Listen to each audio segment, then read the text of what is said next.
আসসালামু আলাইকুম। বাংলার কণ্ঠে স্বাগত জানাচ্ছি আমি রুমানা।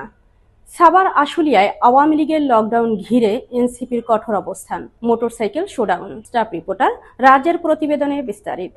13ই নভেম্বর সাভারের আশুলিয়ায় আওয়ামী লীগের ঘোষিত লকডাউনকে কেন্দ্র করে উত্তেজনা দেখা দিয়েছে। এ সময় এনসিপির নেতৃবৃন্দ কঠোর অবস্থান ঘোষণা করে সতর্ক বার্তা দেন। সকালে সংগঠনের পক্ষ থেকে মোটরসাইকেল শোডাউন বের করা হয়, সেখানে শতাধিক নেতাকর্মী অংশ নেন। এনসিপি নেতারা বলেন, জনগণের স্বার্থে তারা যে কোনো ধরনের বিশৃঙ্খলার বিরুদ্ধে কঠোর অবস্থান নেবেন। পরিস্থিতি নিয়ন্ত্রণে রাখতে স্থানীয় প্রশাসনও সতর্ক রয়েছেন। আচ্ছা, আপনারা জানেন যে ফ্যাসিবাদের যে সংগঠন আওয়ামী লীগ আজকে 13 তারিখ তারা হচ্ছে গিয়ে আমাদের জুলাই থেকেই কপি করেই তারা শাটডাউন লকডাউনের ঘোষণা দিয়েছে।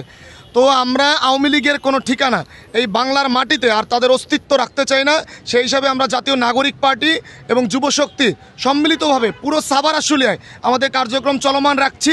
আমরা একটা ইউনিট এই পাশে আসি, আমাদের অনেকগুলো ইউনিট অলরেডি বাইপেল, ধামরাইয়ে, আশুলিয়াতে, সাভারে, তারা প্রত্যেকটা অলিতে গলিতে আমরা খুব শক্ত অবস্থান নিয়েছি। কোনো আওয়ামী লীগের গুন্ডাদের, পান্ডাদের কোনো অবস্থান এই বাংলার মাটিতে আমরা রাখবো না।